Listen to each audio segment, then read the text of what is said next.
This is a video about how ideologies are, I believe, the thing that brings down civilizations. And most people don't know what an ideology is. An ideology is sort of like a shrouded fragment of a religion. And religions, the modern religions anyway, they have to, first off, last more than 100 years. Otherwise, I think they're technically considered a cult. But after 100 years, they're no longer considered a cult in our culture. And I know that's pretty arbitrary, but anyway, like Mormonism was considered a cult for a while, and then it wasn't. It's been around for a while. I think a lot of times Scientology is considered a cult. I don't know what their official designation is, but after they've been around 100 years, I think officially the sociologists will call it a religion, if they don't already. But anyway, an ideology is more of like a fragment of a religion. And one of them is, and this may not age well, but I don't care because it's true. One of them is the notion of global warming. Before that, it was global cooling. You can go through human history and find this generalized notion that humans are bad in destroying the environment.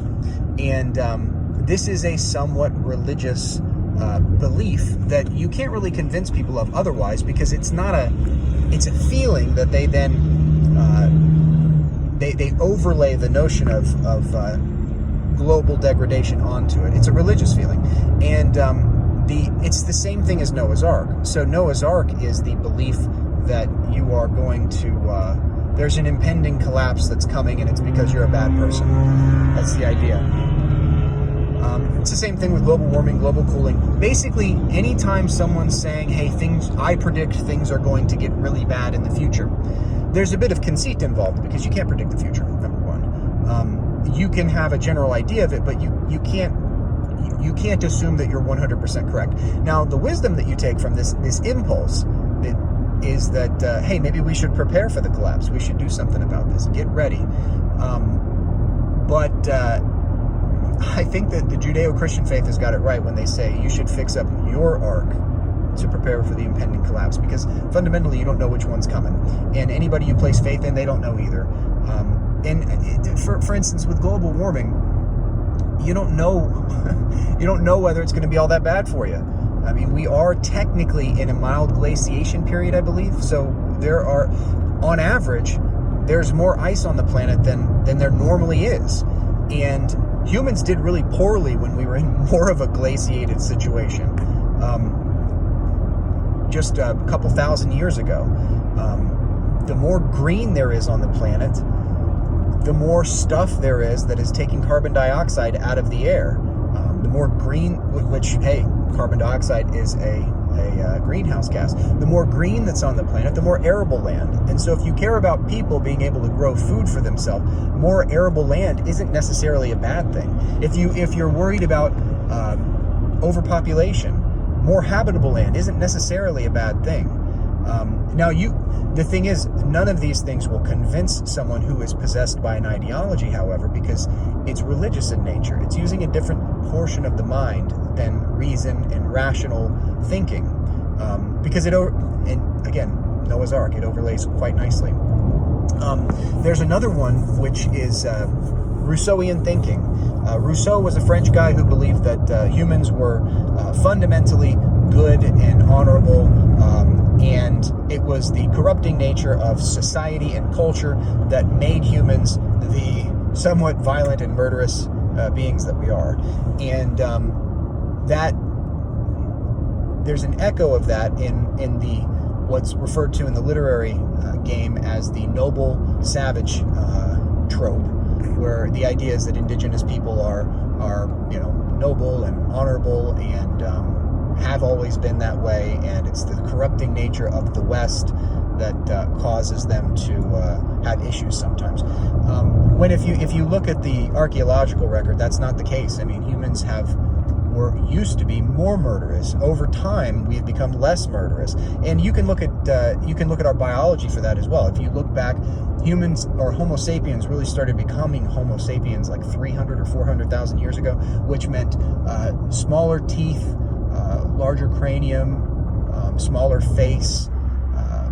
There's various physical features that began to evolve in Homo sapiens, which were indicators of less violence. And so we've been becoming less violent over time.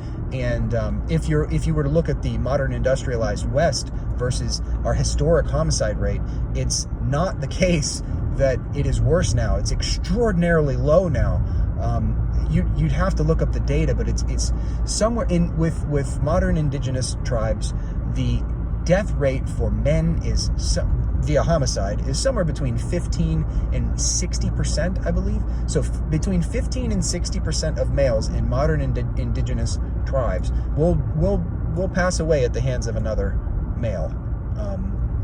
Whereas currently in our current society, the number is 5 out of every 100,000 on average, like in the United States, and it's lower in a lot of modern European places. And so you have to think, even if it was 15%, and let's say just half was men and half was women, which isn't the case, it's usually like 90% men. But even if it was half, you're looking at 7.5% versus 5 per 100,000. So 7.5% is 7,500. And so statistically, giving it the most conservative, the best, you're looking at 5 per 100,000 versus 7,500 per 100,000, indigenous versus modern West. And so, but these numbers, you're not even supposed to talk about them because they're considered controversial. And even if you do, it doesn't change people's minds, because these are ideologies. These are fragments of religion. And the Rousseauian notion of the noble savage, or the notion that children are just perfect until they get tainted by society, is the concept of original sin. It's the same archetypal overlay. And so what you can do is you can look at religions, which are sometimes thousands of years old, and you can pull the archetypes from them, the tropes from them, like original sin or like Noah's Ark. And if someone claims to not be religious, like I made a previous video a few back about the 4 levels of spiritual attainment, a lot of times people will claim to be atheist or agnostic, but then at the same time be possessed by these ideologies. They won't even realize that they're acting out the notion of original sin. They won't realize they're acting out the notion of Noah's Ark. Another big one is the Messiah. You can have, like, Fauci, for instance. He's considered like a little mini Messiah. They make documentaries about him. And this whole COVID thing isn't done yet. And yet he has become the Messiah for some folks. Trump, he's become a Messiah for some other folks. And the idea is that there's a place in your mind that demands a Messiah, that it demands an ultimate hero for you to look up to. The Mesopotamians had Marduk, the Egyptians had Horus. In our new paradigm, Nietzsche said that God died, basically, and we killed him in the West. And so what's happened is people have taken what used to be these religious tropes that filled our minds, the notion of original sin, Noah's Ark, the Messiah. And when we decided that God didn't exist and it was just a fairy tale back in the mid-1800s, it's not like you got rid of those parts of your brain. This isn't my idea either. I think it's a Jungian idea, probably growing from Nietzsche. But you didn't get rid of these religious notions. They just went back into your unconscious. They still exist in there, and they crop up with new skins on them.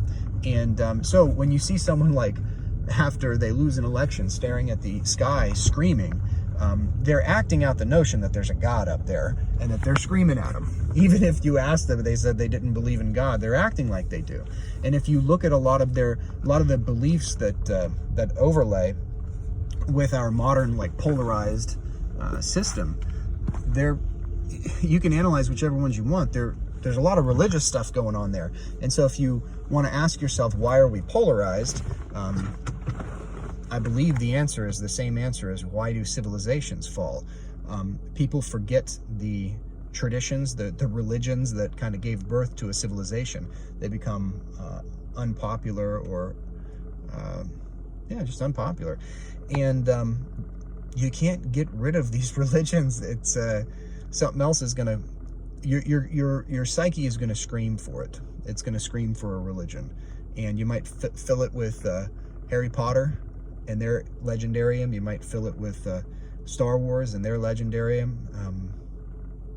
You might fill it with a political ideology or portions of a political ideology. And the thing is, a lot of people, they don't realize that they're possessed by these things.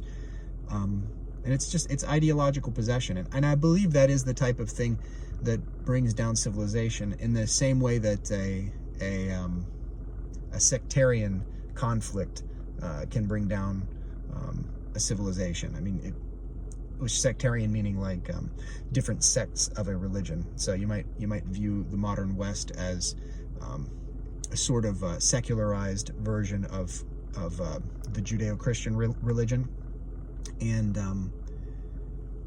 our various ideologies that we're fighting each other about via our political polarization are the various sects of the religion that we're all sort of acting out. It isn't the case that people are less religious. It's just that the religion has become unconscious to them, and they're acting it out unknowingly, which is quite dangerous, because you might end up in a sectarian war without realizing it, that, you know, you're just acting out what humanity's been acting out for thousands of years unconsciously. So what's the answer? Jung says when the unconscious is made conscious, the ego is strengthened, and so I think that is the idea.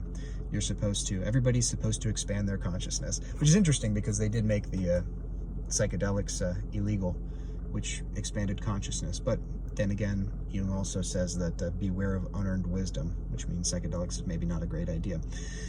If we're lucky, we continue the trajectory that we're currently on, and maybe we become smarter. We seem to be getting smarter every generation, technically speaking. And so if we continue getting smarter and we continue expanding our consciousness, maybe we introduce the notion of identifying one's religious. They don't have to become one religion or another, but it may be a good idea within our public education to teach people to identify their ideological or religious unconscious beliefs and behaviors. Because once you become conscious of it, you're no longer possessed by it. You're not possessed by the ideology.